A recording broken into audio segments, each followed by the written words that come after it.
नमस्कार दोस्तों, target with PS Parihar channel में आपका स्वागत है। आज के इस वीडियो में हम लोग बात करेंगे यूपी ट्रिपल एससी की, उसके बाद में बात करेंगे उत्तर प्रदेश में लॉकडाउन की, और लास्ट में हम लोग बात करेंगे कि नकली रेमडेसिविर दवा से भी बच गए 90% गंभीर संक्रमित, पुलिस भी हैरान है। चलिए शुरू करते हैं। तो वीडियो को जल्दी से लाइक कर दें, शेयर कर दें। जिन छात्रों ने चैनल को अभी भी सब्सक्राइब न किया हो तो जल्दी से सब्सक्राइब कर लें, ताकि आप लोगों को भी इसी तरीके की ऑथेंटिक अपडेट्स सबसे पहले मिलती रहें। बात हो रही है उत्तर प्रदेश अधीनस्थ सेवा चयन आयोग की। अगर उत्तर प्रदेश में सबसे सुस्त कोई भर्ती बोर्ड है तो वो है उत्तर प्रदेश अधीनस्थ सेवा चयन आयोग। उत्तर प्रदेश अधीनस्थ सेवा चयन आयोग ने पिछले 4 साल से विद्यार्थियों को खूब छकाया है। समाचार पत्रों के माध्यम से तो लगातार भर्तियां आती रही हैं कि इस महीने भर्तियां आएंगी। इंटर कॉलेज में बाबुओं की 5000 भर्ती होंगी। यूपी ट्रिपल एससी पीईटी जल्द करा, मुख्यमंत्री ने आदेश भी दे दिया था। इंटरव्यू नहीं होगा, लेखपाल की भर्ती होगी। पहली बार प्रदेश स्तर पर होगी लेखपालों की भर्ती। हर साल 15,000 भर्ती होगी और जुलाई के महीने में विज्ञापन आएगा, मार्च के महीने में परीक्षा हो जाएगी। हर साल परीक्षा कैलेंडर जारी किया जाएगा। नए साल में योगी के 25,000 नौकरियों का तोहफा। यूपी ट्रिपल एससी से होंगी 15,000 नौकरियां। 10,000 की प्रक्रिया होगी जल्दी पूरी। 11,000 खाली पदों को तुरंत भरा जाएगा। 40,000 पदों पर पेट के जरिए भर्ती की तैयारी। इस तरीके के जो आवेदन है, इस तरीके की जो भर्तियां, वो समाचार पत्रों में लगातार जारी रहीं। जबकि हकीकत ये कि जो पिछली जो भर्तियां थीं, लगभग 22 जो भर्तियां हैं वो लटकी हुई हैं, और 50,000 जो पद हैं वो उन पर अभी कोई जो डिसीजन है वो लिया नहीं गया है। या तो विद्यार्थियों को नियुक्ति पत्र नहीं दिया गया है, या तो विद्यार्थियों की जो है परीक्षा नहीं हुई है, या तो विद्यार्थियों का इंटरव्यू नहीं हुआ है, या सब कुछ हो गया है तो विद्यार्थियों का परिणाम जारी नहीं किया गया है। तो यहाँ पर देख सकते हैं कि लगातार कभी 65,000 भर्तियाँ आएंगी, कभी 50,000 भर्तियाँ आएंगी। कभी मुख्यमंत्री ने कहा कि यूपी ट्रिपल एससी जल्दी पीईटी कराएं। कभी लिखा कि 3 माह में विज्ञापन जारी हो, 6 महीने में भर्तियां आए।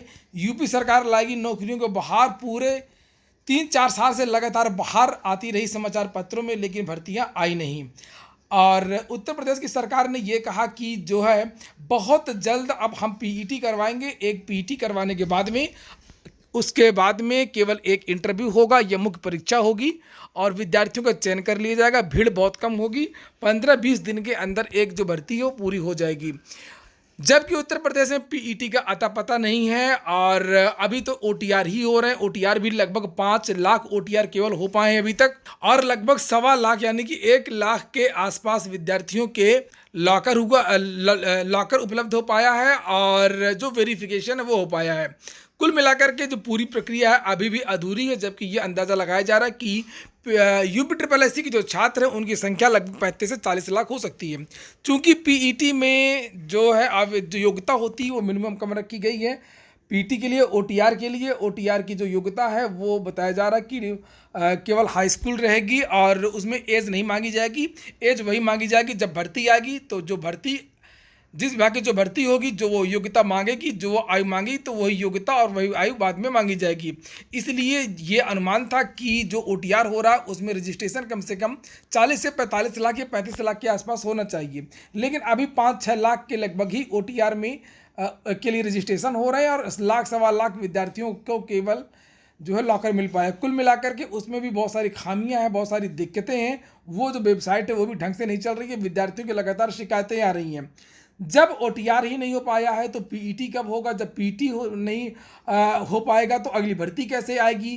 पीईटी होने के पहले जो पुरानी भर्तियां वो कंप्लीट होंगी। तो इस पूरे गचड़ पचड़ से विद्यार्थी पक गए हैं। विद्यार्थियों ने साफ साफ कहा कि अब उत्तर प्रदेश की सरकार अगर चाहती है कि अगली बार आए और उसकी कुछ इज्जत बची रहे, तो पीईटी को न करवा करके जितने भी पेंडिंग परिणाम है वो जारी होने चाहिए, और जो सीधी जो भर्तियां हैं उनका विज्ञापन जारी हो, और तुरंत उसका जो परिणाम है वो जारी किया जाए। चूंकि जो ज़्यादातर भर्तियां हैं वो केवल सिंगल एग्जाम की, जिस तरीके से वीडियो की भर्ती हुई थी। अब चूंकि इंटरव्यू तो है नहीं है, किसी भर्ती में इंटरव्यू है नहीं है। मुख्य परीक्षा केवल लोअर की भर्ती में मुख्य परीक्षा होती है। बाकी जितनी भी एग्जाम है केवल वनडे एग्जाम में, चाहे वो लेखपाल की भर्ती हो, वनडे एग्जाम है। जिस तरीके से पिछली बार हुई थी उसमें पिछली बार इंटरव्यू था, लेकिन इस बार इंटरव्यू रहेगा नहीं। तो एक एग्जाम करा ले लेखपाल का, एक एग्जाम करा ले जूनियर असिस्टेंट का, एक एग्जाम करा ले ये वीडियो का।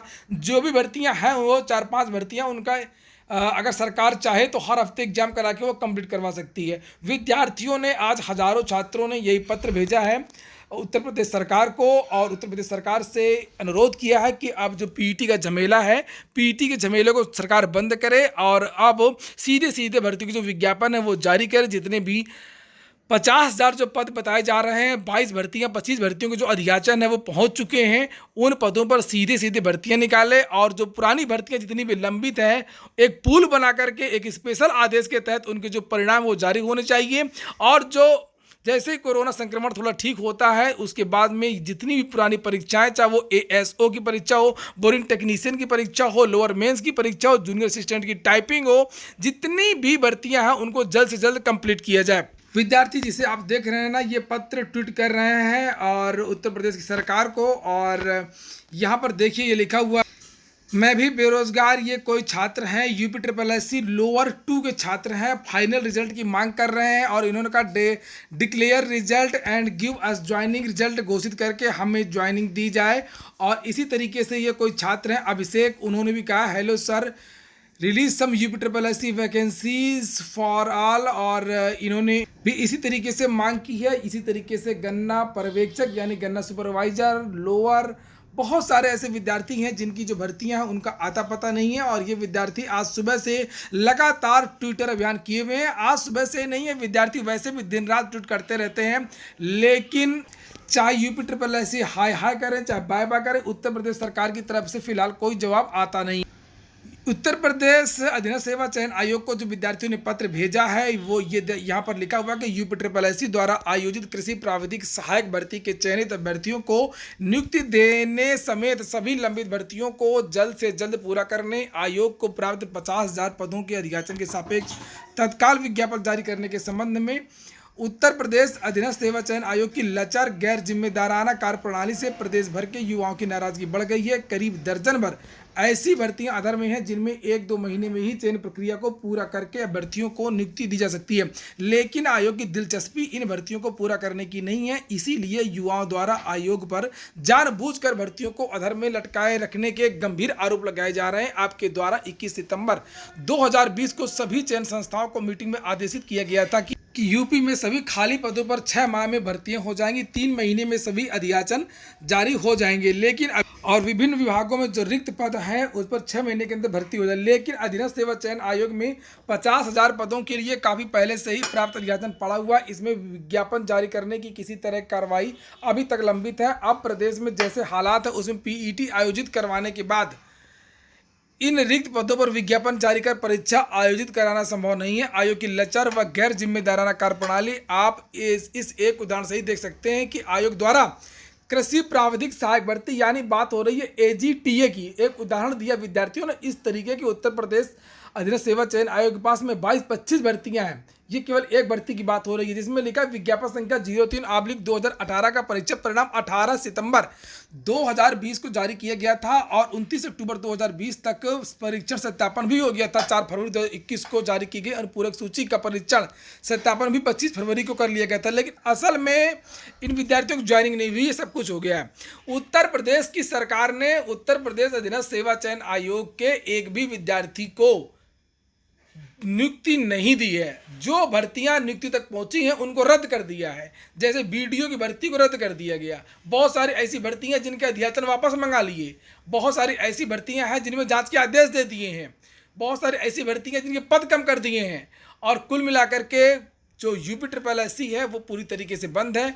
और विद्यार्थियों ने यहाँ पर मांग की है कि कृषि प्राविधिक सहायक भर्ती के चयनित अभ्यर्थियों को नियुक्ति दी जाए, आयोग में लंबी सभी भर्तियों को जल्द पूरा किया जाए, पीईटी को खत्म कर दिया जाए और तत्काल विज्ञापन जारी करवाया जाए। इसके बारे में मैंने भी कई बार बताया है कि पीईटी बहुत खतरनाक है। पीईटी केवल भर्तियों को रोकने की एक साजिश है, एक नया प्रकार है जिससे सरकार के जो नेता हैं या सरकार के जो अधिकारी हैं वो अपना एक भाषण देंगे। जब उनसे भर्तियों के बारे में पूछा जाएगा तो वो सीधे सीधे बोलेंगे भर्ती प्रक्रिया गतिमान है, पीईटी का गठन हो रहा है, जैसे ही पीटी होगा तो हम जल्दी से भर्ती करवाएंगे। हमारी सरकार ने इंटरव्यू हटा दिया, हमारी सरकार ने चरित्र के जो सत्यापन है वो हटा दिया, और हमारी सरकार ने ये किया, लेकिन उनकी सरकार ने किसी को भी नौकरी नहीं दी है। और ये एक छात्र हैं जिन्होंने लिखा है पत्र, नाम सेवाराम मुस्तफ़ा। तो इस तरीके के एक छात्र नहीं है, हजारों लाखों छात्रों ने आज ये पत्र मुख्यमंत्री को भेजा है। और इसी तरीके का जो पत्र है वो अनिल सिंह जो युवा मंच के अध्यक्ष है उन्होंने भी सेम जो है यही पत्र भेजा है। सब जो जितने भी छात्र संगठन हैं उन संगठनों ने भी अब अधीनस्थ सेवा चयन आयोग के जो छात्र हैं उनका साथ देना शुरू कर दिया। गोपनीय सूत्रों का कहना है कि 5 जून को उत्तर प्रदेश के जो मुख्यमंत्री है सीएम योगी, उनका जन्मदिन है और इस जन्मदिन के मौके पर उत्तर प्रदेश के जो विद्यार्थी हैं अधीनस्थ सेवा चयन आयोग के, खासतौर से जो विद्यार्थी हैं वो उत्तर प्रदेश के मुख्यमंत्री को कोई एक बड़ा गिफ्ट दे सकते हैं। अगर आप लोग भी उन्हें गिफ्ट देना चाहते हैं तो जुड़े रहिए इस चैनल पर और आगे की जो डिटेल है मैं आपको इस चैनल के माध्यम से बता दूंगा। इसके बाद में जो अगली जानकारी है कि वो उत्तर प्रदेश में फिर से बढ़ सकता है लॉकडाउन। इसके बारे में आज मीटिंग चल रही है, हो सकता है थोड़ी देर में कोई नोटिस जारी हो जाए। जानकारी ये मिल रही है कि 24 तारीख तक अब लॉकडाउन उत्तर प्रदेश पर रहेगा। जो भी प्रतिबंध लगे हैं उनमें कोई भी ढिलाई नहीं दी जाएगी, कोई भी कोताही नहीं बरती जाएगी। जिस तरीके से चल रहा उसी तरीके से चलेगा। ये देखिए लिखा है कि यूपी में लॉकडाउन, लेटेस्ट अपडेट, यूपी में 24 मई तक के लिए बढ़ा जा सकता है लॉकडाउन। बात यूपी की नहीं है, कई राज्य ऐसे हैं जहां पर लॉकडाउन बढ़ाने की चर्चाएं हैं। हालांकि पश्चिम बंगाल ने तो पहले ही घोषणा कर दी है, लेकिन नई दिल्ली, हरियाणा, उत्तर प्रदेश आज घोषणा करने वाले हैं। लिखा जल्द ही इसके आदेश जारी कर दिए जाएंगे। चूंकि उत्तर प्रदेश सरकार ने जब से लॉकडाउन लगाया है तब से उसका जो असर है वो देखने को मिला है। लेकिन पहले उत्तर प्रदेश की सरकार अपना अड़ियल रुख अपनाई थी। हाईकोर्ट चिल्ला चिल्ला के कह रहा था कि लॉकडाउन लगाइए, लेकिन सरकार पहुंच गई थी सुप्रीम कोर्ट और उसके बाद से फिर लॉकडाउन नहीं लगाया। पंचायत चुनाव हो गए, काम पूरा हो गया, उसके बाद में लॉकडाउन लगाया गया। लॉकडाउन का असर देखने को मिला, लेकिन हजारों जो जिंदगियां हैं वो चली गई। बताया जा रहा है कि लॉकडाउन इसलिए लगाया जा रहा है इस बार की जो शहरों की स्थिति है वो तो थोड़ा ठीक हो रही है, लेकिन जो गांव की स्थिति है वो थोड़ा सा चिंता का सबब बन रहा है। और इसकी वजह से, गांवों की वजह से, चूंकि जो अब नई जानकारियां मिल रही हैं वो गांव से मिल रही हैं, इसलिए 24 तारीख तक के लिए जो है लॉकडाउन वो लगा दिया जाएगा। अगली सूचना है कि नकली रेमडेसिविर दवा से बच गए 90% गंभीर संक्रमित, पुलिस भी हैरान।